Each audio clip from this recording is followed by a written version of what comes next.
Hi Lisa, it's lovely to see you. Hi Dawn, lovely to see you. Really great to see you, and it's looking really lovely where you are as well today. Yeah, it's really nice. It's a bit yucky outside, but it's gorgeous in this building. It's a privilege to sit in such a bright space.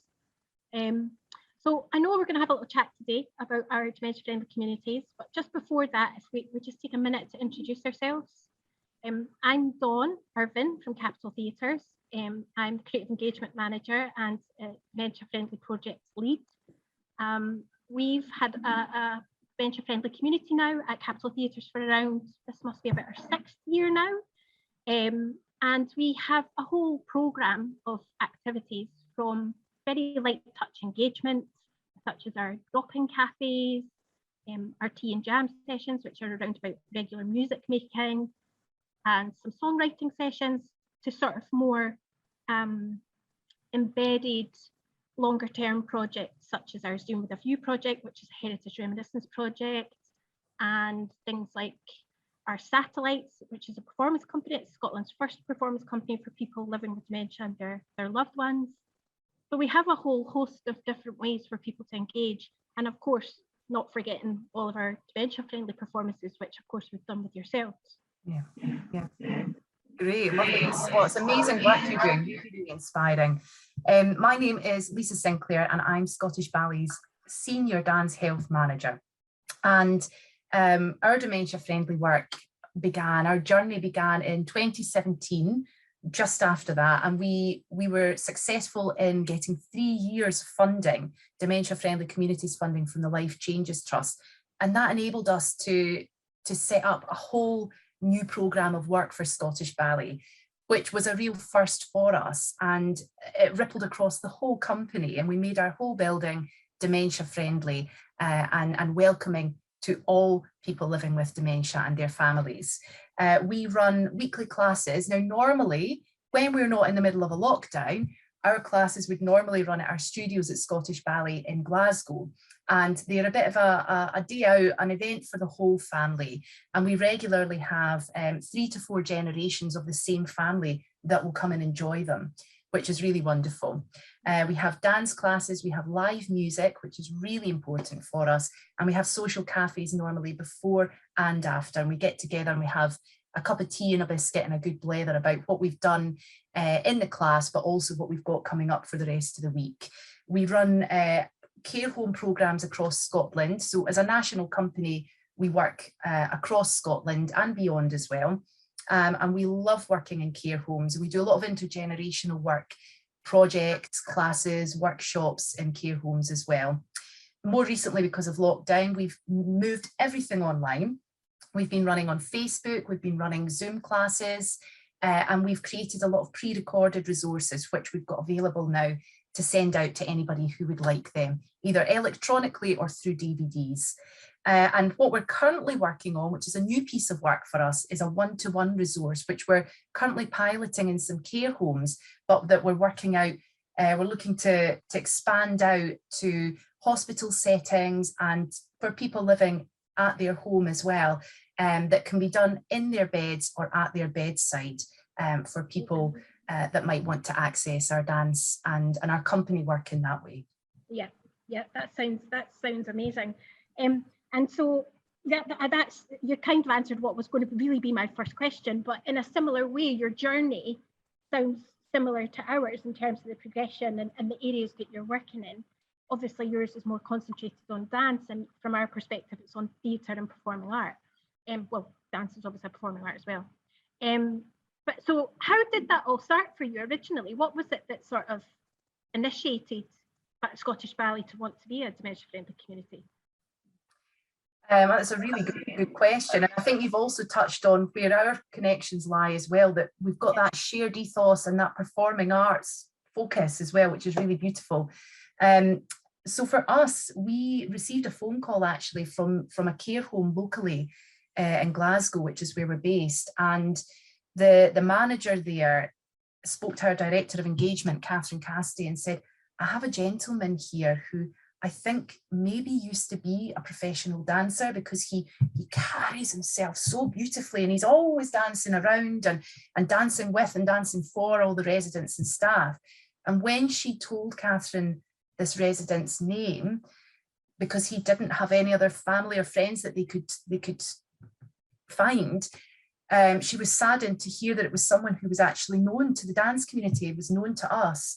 And so we rallied around some support with the independent dance sector, some close contacts, and managed to get a little bit of funding in place for some activities. But we became very aware at that point that there was no dance activity in Glasgow that we could see. There was very little offering there for people living with dementia.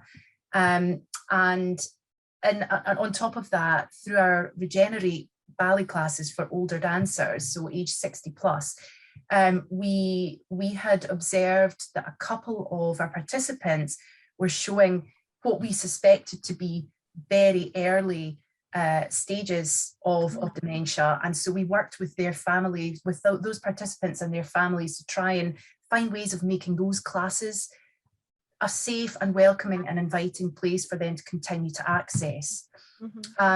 So at that point, we did a lot of scoping about, and then we had the opportunity to apply for funding with Life Changes, and that was a significant turning point for us. And that really gave us the space, the trust, and the financial investment as well to really undertake a lot of research, consultation, training, outreach work to in very small and slow and steady stages build up the programme.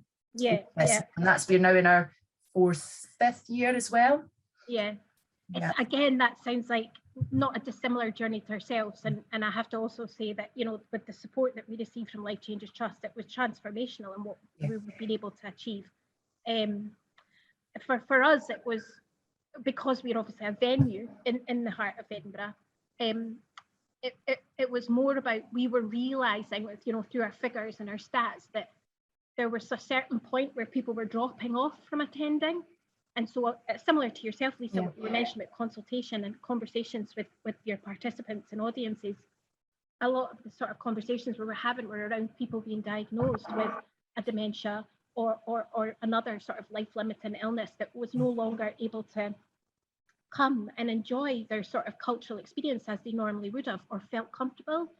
And so I think at that point, for all of us across the departments, we were quite, well, we were really saddened, as you sort of said as well, to hear that, and also became acutely aware that actually we really needed to do something about that, and that everybody should have the right to continue a cultural experience for as long as they desire. And in a similar way, we were so delighted to have the success with our first application to Life Changes Trust, and it absolutely transformed the way that we've been able to work as an arts organisation, and just, you know, the things we've been able to achieve in terms of our staff becoming aware, and our staff being really embedded in that whole ethos and the awareness and the reducing of stigma around dementia, and what it takes to make the building enabled and a space enabled, and the way that we speak to people. It's just completely changed everything for us and what we're achieving. And it's so important, isn't it? Absolutely. It's so important, and I think you've touched on so many important points there, and you know, it was again very, very similar, and I know that you were ahead of us in that journey, because you'd started before, and so we really, you know, were able to look to you, and also Dance Space, I think, you know, had done some really great work as well. We were able to look at our peers around us and the really great examples of work that they were doing, and feel part of that, you know, that we weren't on our own starting out completely, you know, that there was something that we can look to and look towards and connect with as well. So really absolutely. What's happening. And what you're saying there, Lisa, is something that I've just become so aware of. It is about sharing. It is about not being insular and saying, oh, well, we're a dementia-friendly community and we don't want anyone else to be around us. It is about growing that. That's the whole reason that we exist, is to say, well, this worked for us, or this didn't work for us, and here, try this method, or here, try that method, and come in and join us. And so that's something from the perspective of Scottish Ballet and Capitol Theatres. has always worked really well for us. You know, we've had numerous conversations, just the pickup of a call to say, I'm thinking about this. Do you think this might be a good idea? Or we've got this dementia friendly performance. Please, can we have access to, like just even this week, having access to a company rehearsal. Now, that was just a phone call, and it was just about talking and the dialogue, and us both understanding the impact that that would have on that person being able to come and draw for an hour. I mean, that had, over the whole, I have to just tell you in this call, over the whole of this weekend, he has went on to take all of the artwork that he created by pen. He's been painting it all weekend. I have so much to show you. And it's about talking, isn't it? It's about us keeping that conversation going. Absolutely agree. And I think, you know, I think one of the big key connectors for our organisations as well with the inclusive performances, I think were probably the first things going back quite a few years now, wasn't it? And, you know, your Capital Theatre's huge commitment to making that work. And that, you know, such a great example of that partnership.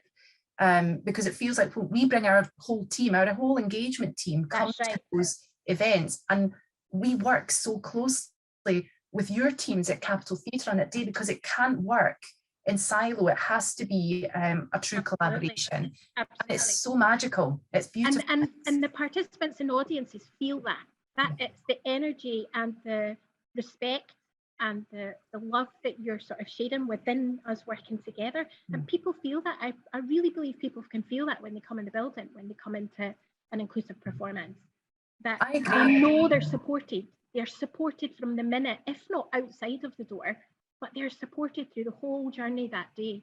And that, I suppose, in terms of working together, the sofa to seat pilot program that we had at the theatre was part of one of those areas where we worked together, and we started to understand that actually it really is about a theatre experience.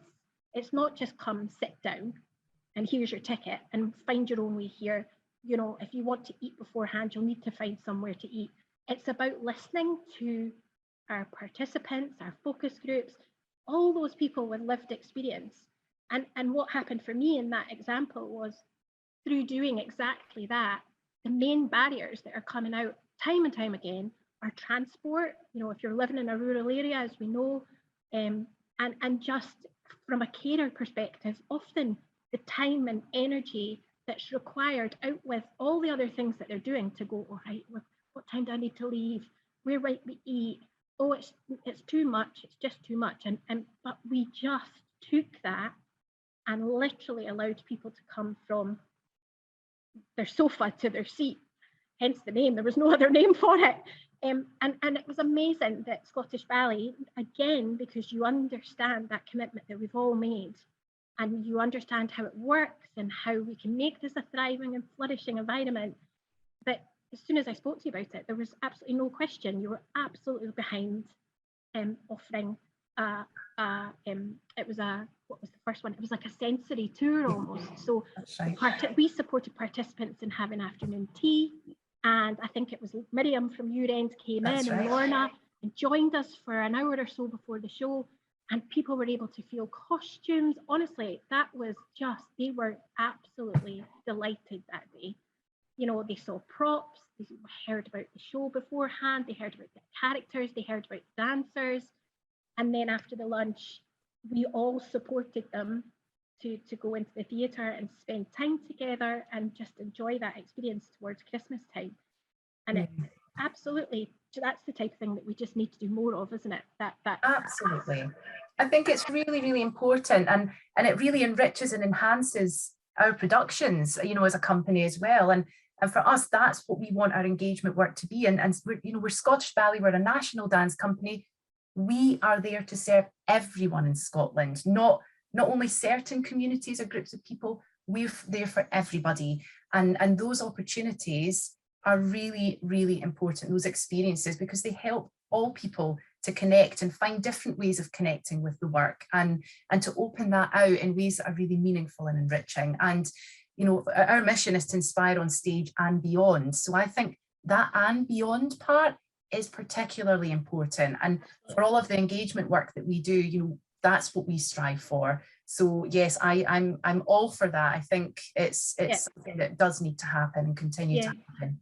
Yeah, and what you're saying there, my next sort of thinking was around, you know, what have we learned from each other? And you've just kind of answered that almost, in so much as, for me, what I've learned from Scottish Ballet is that you quickly understood that it's about everyone in that journey. And so that was really inspiring to watch yourselves sort of not just, it's not just about the person with the diagnosis, or essentially, you know, those that are the closest knitted to that person, whether it's a loved one, but also, you know, thinking about outside of that, you were quick to sort of think, well, what about the care staff? What about the pressure and the stress and everything that they're under? And so your program just builds, and it sort of, what's the word, permeates out, you know, across everything. And that's really inspiring. That's one of the things that really inspires me about the work that you do, is that you think outside of the box. It's not just right that, you know, it's everyone involved in that process that you're considering. Well, thank you. Very, very lovely feedback. Very kind of you to say that. And I think what's important for us as a company as well, and hopefully that does come across, is that yes, we can have our visions and our strategies and our targets, but actually we don't ever want to be so rigidly defined by them that it doesn't ever leave us the scope to continue to responding to the needs, because society is changing around us. You know, the last 12 months have flipped everything upside down, and you need to be able to have agility to be able to respond to that, and to really listen to the feedback that's coming from the heart of those programs, which is those with lived experience and those families and those care staff. You know, we need to be in a position where we can take that on and keep that very much a two-way dialogue. Otherwise, it quickly becomes redundant, and you know, it no longer serves that purpose. It isn't user friendly. So I think you have to keep evolving with the work.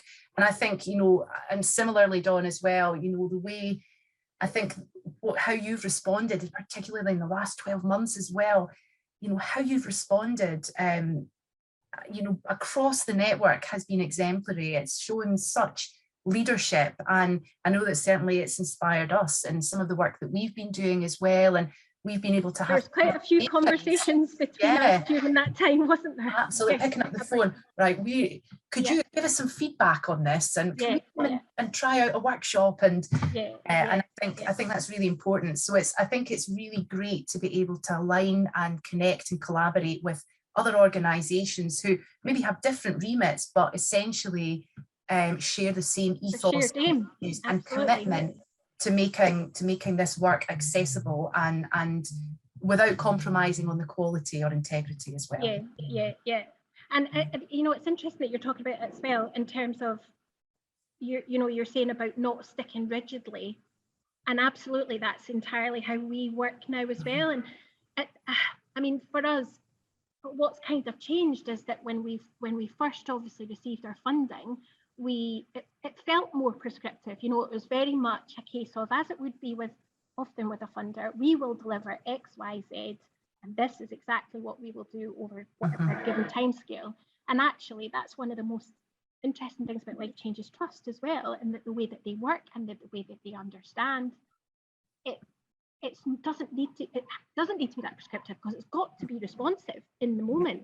And actually, to work in that way is the only way that this can happen, you know, because at the very essence of everything that we do, and I'm talking on your behalf here as well, but I know from the way that you work, it's the same.